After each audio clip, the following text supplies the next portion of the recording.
Leg day அப்படின்னாலே எல்லாரும் பயந்து ஓடுவாங்க. ஏன் அப்படின்னா அடுத்த நாள் வரக்கூடிய வலினால. சோ நான் சொல்றேன், இந்த before and after work out பண்ணி பாருங்க. இனி உங்களுக்கு பெயின் பறந்து போயிடும், வரவே வராது. சோ பிஃபோர் ஒர்க் அவுட் என்னன்னு பாத்தீங்கன்னா, ஃபர்ஸ்ட் ஒன் பாத்தீங்கன்னா இந்த மாதிரி உட்காந்து எந்திரிக்கணும். 12 3 செட் பண்ணுங்க. செகண்ட் எக்ஸசைஸ் பாத்தீங்கன்னா இந்த மாதிரி ஃப்ரண்ட்ல வந்துட்டு பேக்ல போகணும், ஃபுல் ஸ்ட்ரெச் பண்ணணும், ரெண்டு லெக்கையும் மாத்தி மாத்தி பண்ணணும். 12 3 செட் பண்ணுங்க. தேர்ட் எக்ஸசைஸ் பாத்தீங்கன்னா இந்த மாதிரி உட்காந்துட்டு கால் இந்த சைடு அந்த சைடு அங்கிட்ட ஒன்று இங்கிட்ட ஒன்று பண்ணீங்கன்னா 1 கவுண்டிங் 12 3 செட் பண்ணுங்க. நாலாவது எக்ஸசைஸ் பாத்தீங்கன்னா இந்த மாதிரி ரெண்டு காலையும் பிடிச்சிட்டு ஒரு கால் லைட்டா பெண்ட் பண்ணி அந்த காலம் இந்த மாதிரி ரெண்டு காலம் ஆப்போசிட் ஸ்ட்ரெச் பண்ணீங்க அப்படின்னா 12 3 செட் பண்ணுங்க. ஆஃப்டர் ஒர்க் அவுட் என்னன்னு பாத்தீங்கன்னா, ஆஃப்டர் ஒர்க் அவுட்ல நம்பர் 1 பாத்தீங்கன்னா இந்த மாதிரி உட்காந்துட்டு 30 செகண்ட் ஹோல்ட் பண்ணணும். இதை ஒரு 3 டைம்ஸ் பண்ணுங்க. செகண்ட் எக்ஸசைஸ் பாத்தீங்க அப்படின்னா இந்த மாதிரி அப்படியே ஹோல்ட் பண்ணி 30 செகண்ட் 3 செட் பண்ணுங்க. ரைட் லெக் 30 செகண்ட் பண்ணுங்க, அடுத்து லெஃப்ட் லெக்ல 30 செகண்ட் பண்ணுங்க.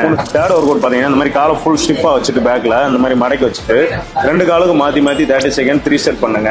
ஃபோர்த் எக்ஸசைஸ் பாத்தீங்கன்னா இந்த மாதிரி காலை ஸ்ட்ரைட்டா நீட்டிட்டு இழுத்து பிடிச்சிக்கங்க, பேலன்ஸ் பண்ணுங்க, 30 செகண்ட் 3 செட் பண்ணுங்க. இந்த மாதிரி இன்ட்ரெஸ்டான வீடியோ பார்க்க நம்ம சேனலை ஃபாலோ பண்ணுங்க.